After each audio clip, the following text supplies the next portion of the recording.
Press conference रखा? हाँ, आज का प्रेस कॉन्फ्रेंस जो रखा गया है, सबसे पहले जो बिहार बदलाव जो चल रहा है, जो यात्रा चल रहा है, और बिहार बदलाव का जो हम लोग का जो एक दृढ़ संकल्प लेके चल रहे हैं, उसके बारे में आपको प्रगति बताते हैं कि बरबीघा में क्या प्रगति हो रही है। बरबीघा काफ़ी यहाँ पर अभी हम लोग तरह तरह से लोगों को अपने तरफ जोड़ पाने में सफल हुए हैं।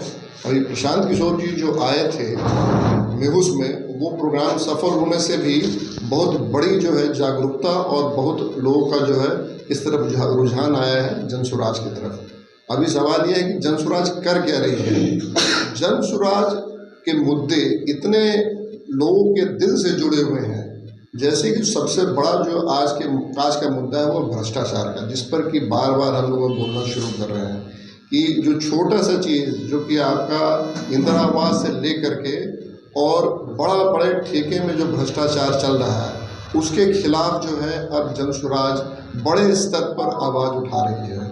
इसके अलावा जो यहाँ का जो मुद्दा है बेरोजगारी, पलायन, शिक्षा, उस पर हम लोग तो लगे हुए हैं। कमोबेश बात ये है कि जो आज की जितनी भी राजनीतिक पार्टी है, चाहे वो कांग्रेस हो या राजद बोलिए, जदयू बोलिए, वो अब परेशान है कि ऐसे क्या मुद्दे उठाया जाए जिससे कि जनता को अपनी तरफ हम लोग जो मोड़ सकें। लेकिन जनता कुछ भी सुनने के लिए तैयार नहीं है, वो सिर्फ अपने दर्द को सुनने के लिए तैयार है। वो दर्द है बेरोजगारी, वो दर्द है पलायन और भ्रष्टाचार। तो आज जो है हम लोग यहाँ पर गांव-गांव पहुँचे हैं। आज हम लोग यहाँ पर हर एक गांव पहुँचे हैं, हर एक गली मोहल्ले पहुँचे हैं, और वहाँ पर जब लोगों से बात कर रहे हैं तो लोग बड़ी संख्या में जनसुराज के भावना से जुड़ रहे हैं, जनसुराज की तरफ जुड़ रहे हैं। अब ये कहना समय बताएगा कि उसमें से कितने लोग वोट में परिवर्तित होते हैं, वो तो समय बताएगा। लेकिन आज इतना तो श्योर है, इतना तो जरूर है कि लोग जनसुराज की बातों को सुन रहे हैं और उसकी बातों को समझ रहे हैं। बरबीघा जदयू का गढ़ रहा है, ऐसे में कैसे जनसुराज सब हुआ? अब जदयू का गढ़ तो पहले 5 साल, पिछले 5 साल ही जदयू रहा है, उसके पहले तो कांग्रेस का था। तो ये कहना सही नहीं कि जदयू का गढ़ रहा है। और गढ़ मान लीजिए कि 10 साल भी जदयू रह जाता तो जनता तो आज देख रही है ना, कोई गढ़ कितना भी गढ़ पुराना बड़ा बड़ा किला ढहता है, और आज यहाँ के लोग इतने त्रस्त है कि किला को से ढा रहे हैं, तो कोई गढ़ नहीं है, उससे कोई बात ही नहीं। गजानन शाही भी प्रयास कर चुके हैं, पिछले बार एमएलए भी रह चुके हैं, क्या लगता है कि ऐसे में कांग्रेस जीत पाएगी? देखिए, गजानन शाही का क्या है कि पिछले बार जो उनको वोट पड़ा कमोबेश, वो पड़ा था कि भाई लोग जो विधायक थे उनको पसंद नहीं कर रहे थे, तो वो वोट उनको गजानन शाही को पड़ा। तो गजानन शाही का जो वोट बोलेंगे तो वो था कि एंटी इनकम्बेंसी वोट था। लेकिन अब गजानन शाही पर अगर 2 मिनट में बोलूँ तो अच्छे आदमी जरूर हैं, लेकिन आप यहाँ के हैं क्या? तो क्या बरबीघा में आदमी नहीं है कि आदमी अब बरबीघा के सीट के लिए आदमी को इंपोर्ट करना पड़ेगा? अब ये सवाल ही है। तो क्यों ऐसा हम बोल रहे हैं कि जब यहाँ का आदमी रहेगा तब ना यहाँ के दर्द को समझेगा, तब ना रोज दिन घूमेगा। अगर आप जो है साल में 12 बार ही सिर्फ आइएगा, मान लीजिए कि आप हार गए, कोई बात नहीं है, आप 113 वोट से हारे, कोई बात नहीं है, तो आप 50% जनता का तो समर्थन आपको है। तो आप क्या यहाँ पर रोज दिन उनके बातों को समझकर और विपक्ष की तरफ उठा रहे हैं क्या? तो सवाल ये कि जनता इस बात को समझती है और अब चाहती है कि जनसुराज का मुद्दा क्या है। ये बोलता है कि हम लोग ऐसे कैंडिडेट को उतारें जो लोकल हो। क्यों ऐसा बोलता है? इसीलिए कि भाई अगर हार भी गया आदमी तो घर पर न रहेगा, जब घर पर रहेगा तो लोगों को दर्द को समझेगा, उसके बात को बोलेगा। तो यही उनके बारे में बोलना चाहिए। क्या जनसुराज से पहले आप कहीं नजर नहीं आ रहे थे? लोग कहते हैं कि जब जनसुराज आए तो आप नजर आ रहे हैं, तो कार्यकर्ता में क्या? ज़्यादातर लोग जनसुराज में हमारे जैसे लोग पॉलिटिकल नहीं है, ये बात। हम लोग तो राजनीतिक नहीं हैं, हम लोग सिर्फ एक सामान्य आदमी हैं जो आज की परिस्थिति का जरूरत देखे तो समाज के लिए कूदें। हम लोग राजनीति या वोट के लिए नहीं आए हैं, नहीं हम खड़ा हैं वोट के लिए यहाँ पर। तो यहाँ पर है कि समाज को नहीं, जनसुराज खड़ी है। बार बार बोल रहे हैं कि जनसुराज जागरूकता ला रही है, जनसुराज पूछना सिखा रही है कि भैया सवाल आप पूछिए तो क्या पूछिए। पहले तो आदमी को पता नहीं था कि आप अपने एमएलए आगे उससे क्या पूछना है। हम बताते हैं क्या पूछना है। उससे पूछना है कि भाई आप 5 साल कहाँ थे, आपने 5 साल में क्या काम किए हैं, और अगर आप जदयू की बात करें, आपकी 20 साल सरकार रही है, तो आप यहाँ पर क्या ऐसा किए हैं कि यहाँ पर से पलायन नहीं रोक पाए, आप यहाँ पर रोजगार नहीं ला पाए, ऐसा क्या किया? तो हम अब सवाल पूछना सिखा रहे हैं। क्या लग रहा है, क्या विकास नहीं हुआ है क्या आपके नजर से? क्या लग रहा है? पूरे बिहार में विकास नहीं हुआ तो बरबीघा का विकास, यहाँ का विकास उल्टा ग्राफ पर है। जो सीधा होता है ना विकास, उसको बोलते हैं जो आज 2 थे कल 4 पहुँचे। बरबीघा के पहले आप अतीत में जाइए, तब आप समझिएगा विकास हुआ है कि नहीं हुआ है। यहाँ का जो SKR कॉलेज है, एक ज़माने में पूरे बिहार का नंबर 1 कॉलेज में से नंबर 1 और नंबर 2 कॉलेज में गिना जाता था। और आज बताइए, आज बरबीघा के हैं तो SKR कॉलेज में लोकल बच्चा भी नहीं पढ़ना चाह रहा। तो अगर विकास है तो नेगेटिव विकास से शुरू करते हैं।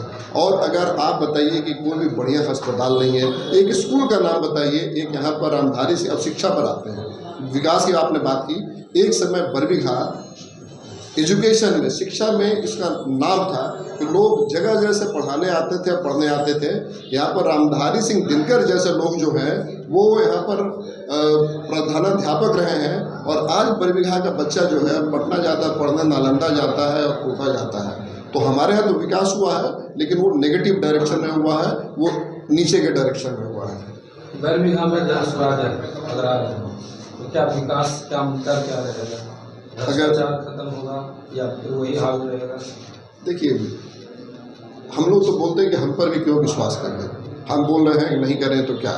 अगर हम बोले कि नहीं करें तो हमको भी मार के फेंकिए, हमको भी हटाइए, समझ गए? यहाँ पर आज जनता को बोल रहे हैं कि भाई 20 साल क्यों हमने झेला एक चीफ मिनिस्टर को? अगर काम नहीं कर रहा था तो उसको बदलना चाहिए था। आपने यहाँ पर हमारे बरबीघा में आप अगर बोलते हैं कि भाई विधायक काम नहीं किए, तो भाई क्यों आपने दोबारा चुना? अगर हम भी काम नहीं करें, हमको भी उठा के फेंकिए। तो ये बताना चाह रहे हैं कि जो काम नहीं करे उसको उठा के फेंकिए। जनसुराज तो यहाँ तक बोल रही है कि भाई अपने MLA जो चुन के आएंगे ना, उनको भी हम लोग लिखवाएंगे पहले कि अगर काम नहीं करिए तो आप रिज़ाइन करके जाइए। 2 साल के अंदर उनको रिज़ाइन करके जाना पड़ेगा। तो हम ये बात नहीं बोल रहे हैं कि यहाँ पर आप काम हम पर विश्वास करिए, लेकिन जो काम नहीं करे पहले उठा के फेंकिए। 2 बार ऐसा करिएगा, अपने आप काम करने लगेगा। पिछली विधानसभा में बिहार फर्स्ट, बिहारी फर्स्ट का नारा दिए थे चिराग पासवान, 1 सीट आया पूरे बिहार में। क्या लगता है, आपने तो पूरे कम समय में आप जनसुराज आइए, तो क्या लगता है कि 1 सीट आएगा या फिर वो भी नहीं? नारा से क्या होता है? बिहार फर्स्ट, बिहारी फर्स्ट नारा आपने दे दिया, बढ़िया। मैं अगर उनका वोटर हूँ, एक सवाल, आप एक काम बताइए चिराग जी जो आपने बिहारी फर्स्ट के लिए किया हो। आप एक बात बताइए कि जो लड़का आज बिहार के बाहर मार खा रहा है, कभी आज तक पिछले 5 साल में कभी भी एक उदाहरण दीजिए कि जिसके लिए चिराग पासवान ने आवाज़ उठाई हो, चाहे वो किसी भी समाज का हो। तो ये खाली नारा देना कि बिहार फर्स्ट, बिहारी फर्स्ट, वो देने से क्या होता है? कितना सीट संभव लगता है सर इस बार बिहार में? कितना सीट आ सकता है? भाई इस बारे में कोई भी मेरा आकलन नहीं है। हम लोग ग्राउंड लेवल के वर्कर हैं, लेकिन अब जो ग्राउंड फीलिंग आपको एक बता सकते हैं क्या है कि देखिए, आज हर आदमी जनसुराज को जान गया है और ज़्यादातर आदमी जनसुराज को उत्सुकता से देख रहे हैं कि एक अल्टरनेट की तरह, कि भाई ये एक अल्टरनेट हो सकता है। वो अल्टरनेट क्यों है? क्योंकि आज जो परिस्थिति इतनी गंभीर और ख़राब है, लोग त्रस्त हैं कि एक अल्टरनेट दिख रहे हैं। वो अल्टरनेट हो सकता है कि राजद हो, वो अल्टरनेट हो सकता है कि जनसुराज हो। तो अब सीट जो है डिपेंड करेगा। और इसीलिए जो प्रशांत जी कभी कभी बोलते हैं अर्श या फर्श, उस पर हमको विश्वास होता है कि या तो लोगों को विश्वास है कि भाई एक चीज़ है कि लोग बदलाव चाह रहे हैं, लेकिन अब बदलाव किस डायरेक्शन में जाएगा वो आपका वोट बताएगा। तो हो सकता है कि अगर हमारी तरफ झुके, हम लोग सीधे बहुमत नहीं, बहुमत से ही वोट। आपके रैली में हजारों भीड़ होती है, क्या लगता है वोट में तब्दील हो पाएगी? यही बात तो बता रहे हैं कि भाई अभी लोग उत्सुक हैं जानने के लिए, लोग बदलाव चाह रहे हैं, लेकिन अब हम लोग कितना उनको विश्वास दिला पाते हैं, उनको दिला और कितना उनको विश्वास आ पाता है वो समय बताएगा। लेकिन एक जो है इंडिकेटर आपको हम बता सकते हैं कि इतना हर जगह जो भीड़ आ रहा है ना, वो हर जगह जो अब समझ में आता है कि लोग बहुत हद तक मन बना लिए हैं, इसीलिए भीड़ आ रही है। तो अब तो मेरा मन बोलता है कि एक जो क्लीन स्वीप होता है ना, क्लीन स्वीप जनसुराज करने जा रही है। महागठबंधन के नेता कहते हैं जनसुराज नई पार्टी है, ये कुछ हवाई में खत्म हो जाएगा। अगर हम भी अपोजिशन में रहेंगे तो ये बात बोलेंगे, उससे कोई बड़ी बात नहीं है कि भाई अगर हम उनके विपक्ष में हैं तो हम कैसे उनकी बड़ाई करें। Thank you. Thank you.